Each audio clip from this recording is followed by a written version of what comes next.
নমস্কাৰ মই মজিদ বন্ধুসকল পলকতা চাওকাজি সন্ধিয়াৰ 7টা গুৰুত্বপূৰ্ণ খবৰ। প্ৰথমটো খবৰ, ৰাজ্যত পুনৰ সংঘটিত হৈছে ভয়ংকৰ নাও দুৰ্ঘটনা। এইবাৰ নলবাৰীৰ পেৰাদৰা ঘাটত ব্ৰহ্মপুত্ৰ নদীত ভয়ংকৰ দুৰ্ঘটনাত পতিত হৈছে এখন যাত্ৰীবাহী নাও আৰু এই ভয়ংকৰ দুৰ্ঘটনাত 3গৰাকী লোকৰ মৃত্যু হৈছে আৰু লগতে 4গৰাকী লোক সন্ধানহীন হৈ আছে। ৰাজ্যত পুনৰ ভয়ংকৰ নাও দুৰ্ঘটনা। এই নাও দুৰ্ঘটনাৰ পিছতে কেইবাগৰাকীও ছাত্ৰ ছাত্ৰী সন্ধানহীন হৈ আছে। নলবাৰীৰ পেৰাধৰা ঘাটত দুৰ্ঘটনাত পতিত হৈছে এই নাওখন। বহু সংখ্যক যাত্ৰী কঢ়িয়াই আনিছিল এই যন্ত্ৰচালিত নাওখনে। বৰক্ষেত্ৰী চৰৰ পৰা দৌলাহাল ৰামপুৰলৈ আহি আছিল নাওখন আৰু কিমানগৰাকী যাত্ৰী সন্ধানহীন হৈছে এই পৰ্যন্ত জানিব পৰা হোৱা নাই সঠিক তথ্য, কিয়নো এই নাওখনত কিমান যাত্ৰী আছিল তাৰ কোনো নিৰ্দিষ্ট হিচাপ নাই। একাংশ লোকৰ মতে 4গৰাকী ছাত্ৰ ছাত্ৰী সন্ধানহীন হৈছে এই দুৰ্ঘটনাৰ ফলত আৰু এই ভয়ংকৰ নাও দুৰ্ঘটনাত নিহত হৈছে গফুৰ আলী, আৰিয়ান আলী আৰু মাজিদুল ইছলাম নামৰ 3গৰাকী ব্যক্তিৰ আৰু লগতে 4জন এতিয়াও সন্ধানহীন হৈ আছে। 4জনৰ কোনো সন্ধান নাই। ঘটনাস্থলীত SDRF NDRFে অব্যাহত ৰাখিছে উদ্ধাৰ অভিযান। নাওখনত আনুমানিক 30ৰ পৰা 34জন যাত্ৰী আছিল। সঠিক তথ্য এয়া নহয়, তাতকৈ বহুত বেছি হ'ব পাৰে আৰু সৰহসংখ্যক যাত্ৰী আছিল বিদ্যালয়ৰ ছাত্ৰ ছাত্ৰী। বৰক্ষেত্ৰীত বেপাৰ বাণিজ্য কৰিবলৈ অহা বহু লোক আছিল এই নাওখনত আৰু নিহত গফুৰ আলীৰ বয়স হৈছে 50 বছৰ। নিহত আৰিয়ান আলীৰ বয়স হৈছে 8 বছৰ, এগৰাকী ছাত্ৰ আৰু নিহত হোৱা মাজিদুল ইছলাম 9ম শ্ৰেণীত অধ্যয়নৰত আছিল। মাজিদুল ইছলাম এগৰাকী ছাত্ৰ আৰু লগতে 4গৰাকী লোক সন্ধানহীন বুলি সন্দেহ কৰা হৈছে আৰু সন্ধানহীন হোৱা লোকৰ সংখ্যা বৃদ্ধি হোৱাৰ সম্ভাৱনা আছে, কিয়নো এই নাওখনত আচলতে কিমানগৰাকী যাত্ৰী আছিল সেই তথ্য কাৰো হাতত নাই, কিয়নো এই ঘাটত চলা সৰহসংখ্যক নাওৰ কোনো ধৰণৰ লাইচেন্স নাই কোনো ধৰণৰ লাইফ জেকেট, কোনো ধৰণৰ সুৰক্ষা অবিহনে এই নাওসমূহ চলাচল কৰি আহিছে। এয়া এক প্ৰকাৰ ৰাজ্যৰ আভ্যন্তৰীণ জল পৰিবহণ বিভাগৰ ব্যৰ্থতা। ৰাজ্যৰ আভ্যন্তৰীণ জল পৰিবহণ বিভাগৰ নাকৰ তলতে এনেদৰে অবৈধভাৱে ভুটভুটি নাওৰে এই যাত্ৰীসকলক পাৰ কৰোৱা হৈছিল আৰু আজিৰ দিনটোত এক ভয়ংকৰ দুৰ্ঘটনাই জোকাৰি গ'ল সমগ্ৰ নলবাৰী জিলা। ইতিমধ্যে 3গৰাকী মৃত্যু হৈছে, 3গৰাকী লোকৰ মৃতদেহ উদ্ধাৰ কৰা হৈছে আৰু 4গৰাকী লোক সন্ধানহীন হোৱাৰ সন্দেহ কৰা হৈছে। এই সংখ্যা বৃদ্ধি হোৱাৰো সম্ভাৱনা আছে। পৰৱৰ্তী খবৰ, সাৱধান ৰাজ্যৰ গাঁওবুঢ়াসকল। এইবাৰ গাঁওবুঢ়াৰ বিৰুদ্ধে ৰাজ্যত চলিব সৰ্ববৃহৎ অভিযান। চৰকাৰী কাম কৰি দিয়াৰ নামত বা চাৰ্টিফিকেট দিয়াৰ নামত জনসাধাৰণৰ পৰা 1 টকা ল'ব নোৱাৰিব গাঁওবুঢ়াই। 1 টকা ল'লেও যাব লাগিব জেললৈ।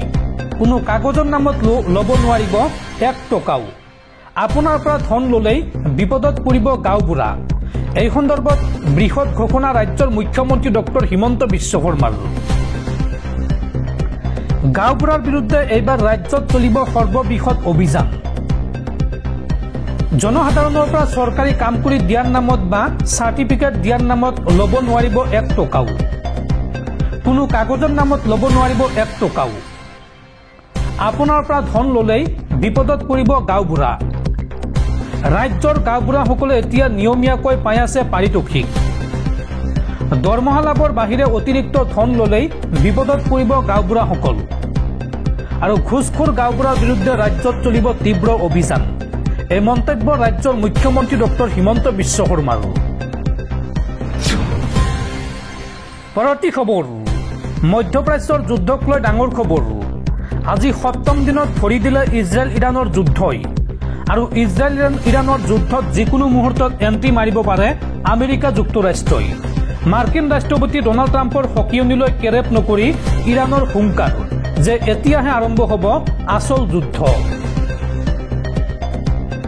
আজি 7ম দিনত ভৰি দিলে ইজৰাইল ইৰাণৰ যুদ্ধই। মাৰ্কিন ৰাষ্ট্ৰপতি ডনাল্ড ট্ৰাম্পৰ সকিয়নিৰ পিছত এতিয়া ইৰাণৰ ভাবুকি যে এতিয়াহে আৰম্ভ হ'ব আচল যুদ্ধ। আমেৰিকাৰ সকিয়নিক গুৰুত্ব নিদি ভয়ংকৰ ক্ষতি কৰাৰ হুংকাৰ ইৰাণৰ সৰ্বোচ্চ নেতা আয়াতুল্লাহ আলী খামেইনিৰ। ইৰাণৰ পাৰমাণৱিক ক্ষেত্ৰক আক্ৰমণৰ লক্ষ্য কৰি লৈছে IDF-এ। আৰু ইৰাণৰ সৰ্বোচ্চ নেতা আয়াতুল্লাহ খামেইনিক নিঃচৰ্ত আত্মসমৰ্পণৰ দাবী মাৰ্কিন প্ৰশাসনৰ। আৰু আত্মসমৰ্পণ নকৰিলেই আমেৰিকাই এই যুদ্ধত এণ্ট্ৰি মাৰিব পাৰে বুলি সকিয়নি প্ৰদান কৰিছিল আমেৰিকা যুক্তৰাষ্ট্ৰই। আৰু ইফালে আমেৰিকাই হস্তক্ষেপ কৰিলে পৰিণতি ভয়ংকৰ হোৱাৰ সকিয়নি ইৰাণৰ। আমেৰিকাই সকিয়নি দিয়াৰ পিছতে ইৰাণে উভতি ধৰিছে যদিহে এই যুদ্ধত আমেৰিকাই এণ্ট্ৰি মাৰে তেন্তে আমেৰিকাতো ভয়ংকৰ আক্ৰমণ চলোৱা হ'ব। আমেৰিকাৰ স্থিতিক কেন্দ্ৰ কৰি ক্ৰমে উত্তেজনা বৃদ্ধি পাইছে এতিয়া মধ্যপ্ৰাচ্যত। আৰু দুয়ো দেশৰ মাজত মিছাইল আক্ৰমণ প্ৰত্যাক্ৰমণ অব্যাহত আছে। শেহতীয়াকৈ ইৰাণৰ আক্ৰমণত 24 গৰাকী ইজৰাইলী নাগৰিকে হেৰুৱাইছে প্ৰাণ। আৰু ইৰাণৰ মিছাইল আক্ৰমণক বাধা দিয়াত বিফল হৈছে ইজৰাইলৰ এয়াৰ ডিফেন্স ছিষ্টেম।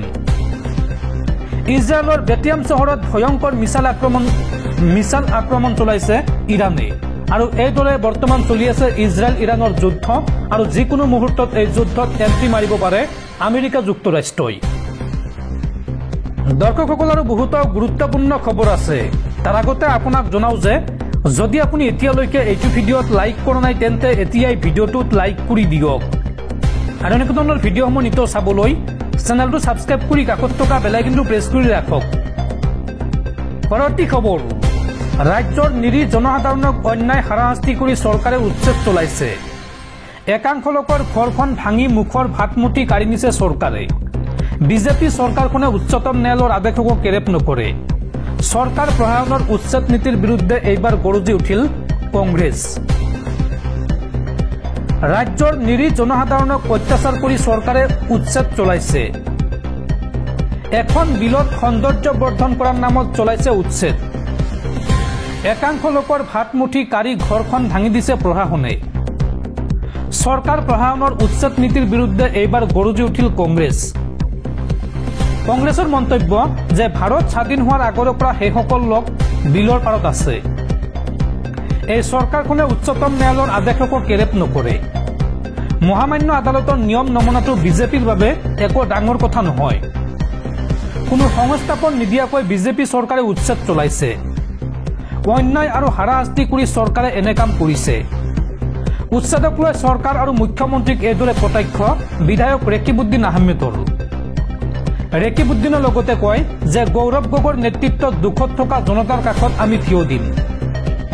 ৰাজ্যৰ য'তেই উচ্ছেদ চলিছে তাতেই গৌৰৱ গগৈয়ে মাত মাতিছে। ৰাইজৰ বিৰুদ্ধে মুখ্যমন্ত্ৰী থিয় হৈছে, কিন্তু ৰাইজৰ কাষত গৌৰৱ গগৈ থিয় হৈছে। গৌৰৱ গগৈৰ নেতৃত্বত 2026ত বিশাল বিধায়ক লৈ আমি দিছপুৰ দখল কৰিম। এই মন্তব্য কংগ্ৰেছী বিধায়ক ৰেকিবুদ্দিন আহমেদৰ। পৰৱৰ্তী খবৰ, কংগ্ৰেছে অসমখন ধ্বংস কৰি থৈ গৈছে। প্ৰধানমন্ত্ৰী আৰু হিমন্ত বিশ্ব শৰ্মাৰ নেতৃত্বত অসম বিকাশৰ দিশে আগবাঢ়িছে। এই মন্তব্য ৰাজ্য চৰকাৰৰ কেবিনেট মন্ত্ৰী বিমল বৰাৰ। পৰৱৰ্তী খবৰ, ৰাজ্যৰ লাখ লাখ নিবনুৱা যুৱক যুৱতীলৈ ভাল খবৰ। অহা 10 অক্টোবৰত অসম চৰকাৰে পুনৰ প্ৰায় 40,000 নিবনুৱাক দিব নিযুক্তি। এই 40,000 নিবনুৱাক দিয়া হ'ব চৰকাৰী চাকৰি। মুখ্যমন্ত্ৰী ডক্টৰ হিমন্ত বিশ্ব শৰ্মাৰ এই বৃহৎ ঘোষণা। পৰৱৰ্তী খবৰ, অসমত সাম্প্ৰদায়িক হিংসা বিয়পাৰ অপচেষ্টা। ঘটনা সন্দৰ্ভত ধুবুৰীত 30 জন আৰু লখিমপুৰত 5 জনক গ্ৰেপ্তাৰ। ৰাজ্যজুৰি উত্তেজনাময় পৰিৱেশৰ সৃষ্টি কৰিছে গোমাংস কেন্দ্ৰিক বিতৰ্কই। ধুবুৰীত আৰম্ভ হোৱা এই ঘটনা এতিয়া লখিমপুৰলৈ বিয়পি পৰিছে। মঙলবাৰে সন্ধিয়া লখিমপুৰৰ ঢকুৱাখনীয়া চিৰিংচুক নামঘৰৰ ওচৰত গৰুৰ কটা মূৰ উদ্ধাৰ হোৱাৰ ঘটনাই অঞ্চলটোত উত্তাল কৰি তোলে। এনে ঘটনাই সাম্প্ৰদায়িক উত্তেজনাৰ ৰূপ ল'ব পাৰে বুলি আশংকাত ভুগিছে ৰাজ্যবাসী। ইতিমধ্যে ধুবুৰীত সাম্প্ৰদায়িক উত্তেজনা সৃষ্টি কৰিবলৈ চেষ্টা কৰাৰ সন্দেহত 30 জনকৈ লোকক গ্ৰেপ্তাৰ কৰা হৈছে।